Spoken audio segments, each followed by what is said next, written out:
Hi, this is Mike, and welcome to my reading lesson. Because reading and writing often go hand in hand, there is a reading and writing component to this lesson.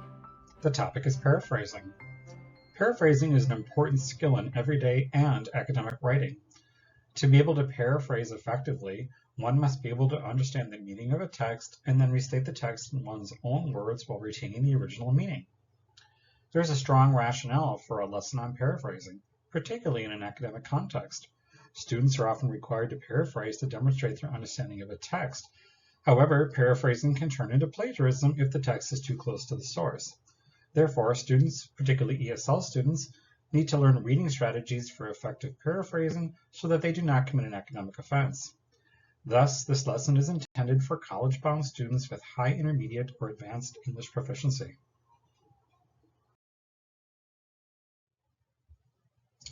So what exactly is paraphrasing? According to Wikipedia, paraphrasing is the restatement of a text, passage, or work, giving the meaning in another form. If we were to paraphrase the definition, we might say that paraphrasing is restating already available ideas in a different way. When defining what paraphrasing is, it is important to remember what paraphrasing is not. Paraphrasing is not simply moving around a couple of words. Paraphrasing is also not summarizing. Summarizing is reducing the content of someone else's ideas to its main points. Paraphrasing is presenting someone else's ideas in your own words. So why is paraphrasing important? Paraphrasing shows that you understand the content of the source. It demonstrates your skill as a writer. It minimizes the need to use direct quotes. It simplifies broad or complicated text. And it helps avoid plagiarism. For ESL writers, paraphrasing improves literacy skills and expands vocabulary. Paraphrasing holds unique challenges for ESL students because they may lack sufficient English proficiency to synthesize ideas and come up with alternative sentence structures. ESL students may not have sufficient vocabulary to articulate their own thoughts in writing. ESL students may have difficulty understanding the meaning and message of the source text. ESL students may come from a cultural background where direct copying of ideas is an acceptable practice.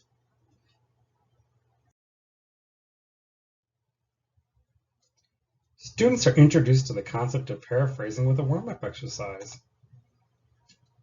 They will be split up into pairs and given a sentence about a familiar character. In this instance, the students were given the following sentence from a book report about Cinderella. The beautifully dressed Cinderella was ready for the ball, and so she set off for the castle in a carriage.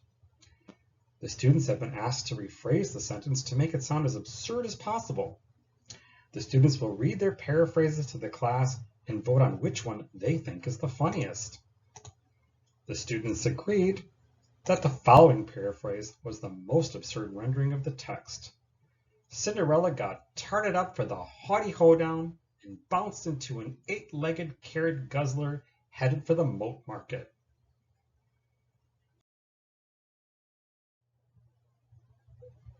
After the warm-up exercise, the teacher will have a discussion with the class about the steps and strategies for effective paraphrasing. The discussion should yield 4 general steps for paraphrasing and 5 different paraphrasing strategies. The steps include scrutinizing the source text. This is the reading component of paraphrasing. Students must be able to understand the author's message.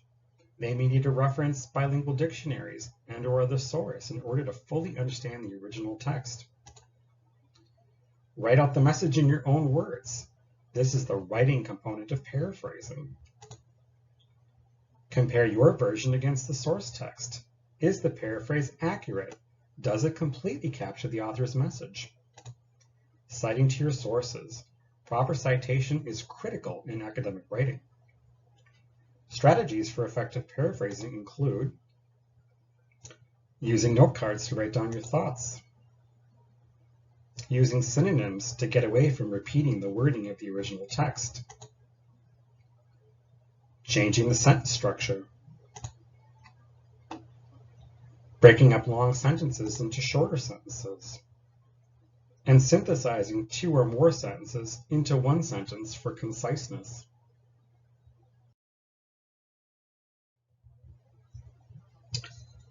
Following the discussion, the students will participate in a paraphrasing pre-activity.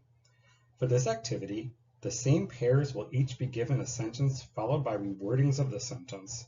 Students need to read the original text, decide which of the reworded sentences is the best paraphrase, and be prepared to justify their decision. For an example, see the next slide.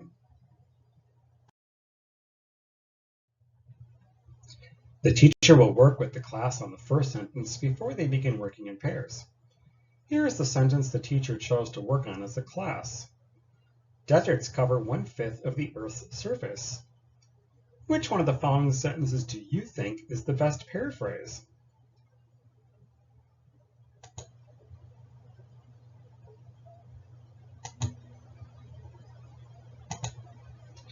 If you guessed B, you're right.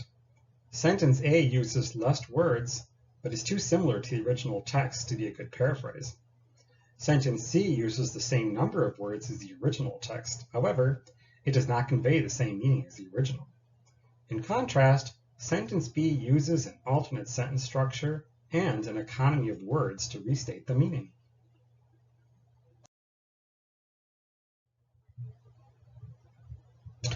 Now it's time for the paraphrasing activity. Everything up to now has been preparing the students for this moment. The students will need a pen or pencil and paper to write on.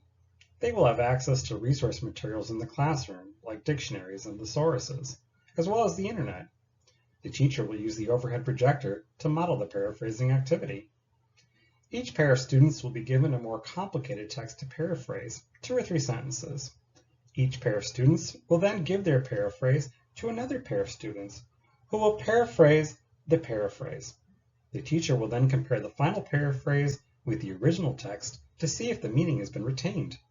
If it is not, the teacher will review the progression of the paraphrase with the students to identify where the meaning got lost. If necessary, the students will rewrite the final paraphrase for homework. The teacher will model the activity with a sample text. The teacher will ask the students to carefully read the text and write down words or phrases they do not know. The teacher will review any new vocabulary or grammar. The teacher will elicit synonyms and alternate sentence constructions from the students to create a paraphrase. The teacher will then cover up the original text and use the same procedure to create a paraphrase of the paraphrase. Finally, the teacher will compare the final paraphrase to the original text with the class.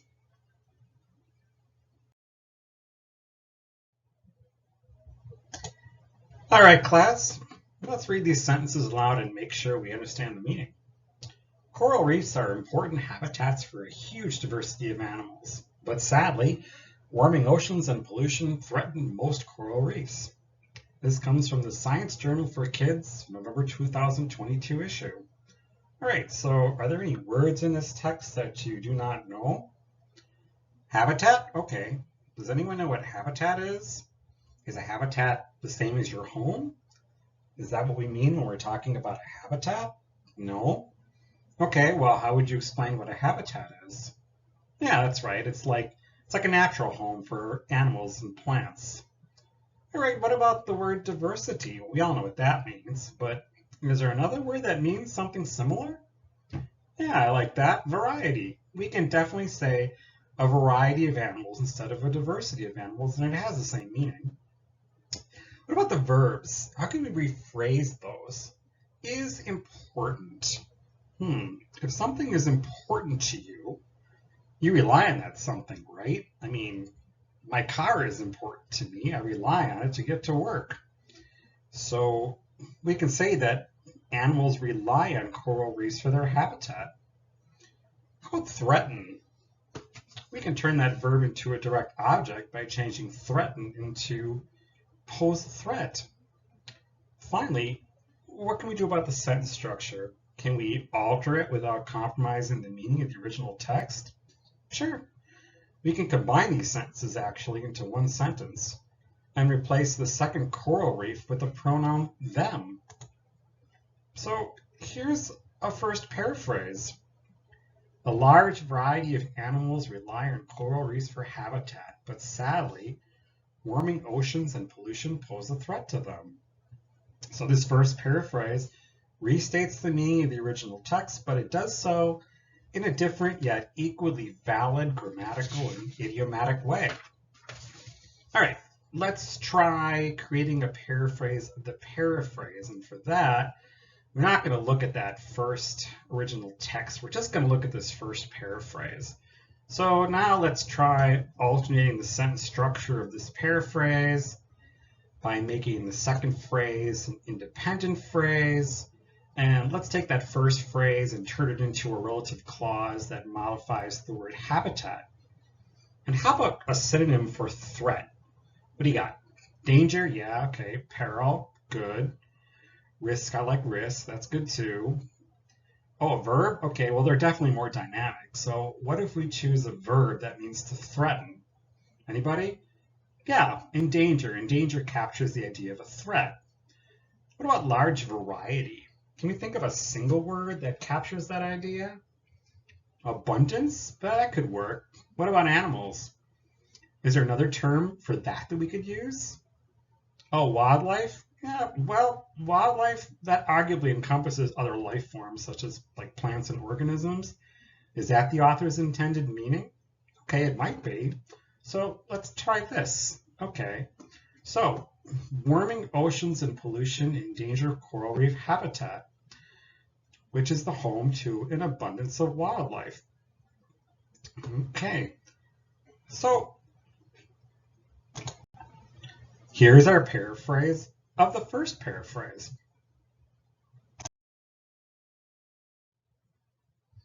All right, let's compare the original text with our final paraphrase.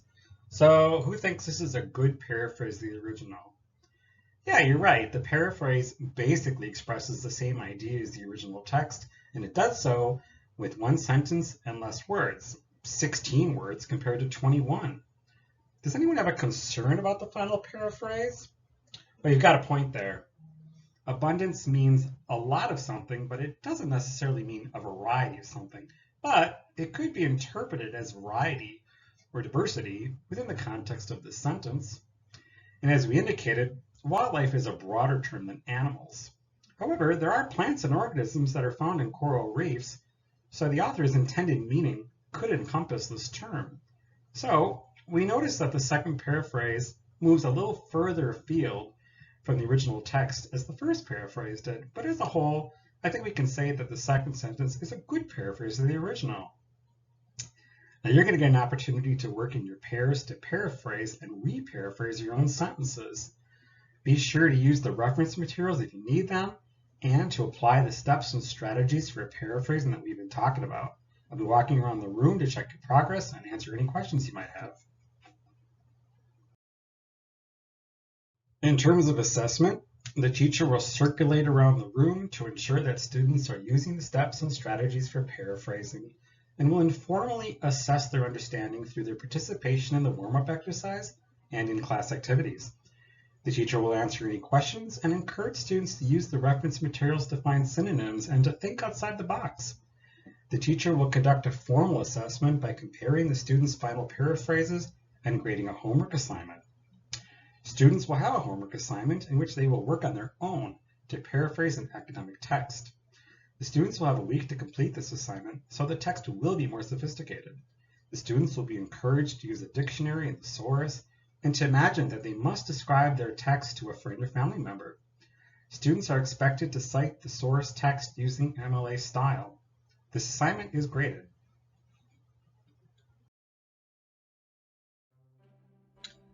Because effective paraphrasing involves both reading and writing skills, this has been a bit of a longer presentation, so I appreciate your attention.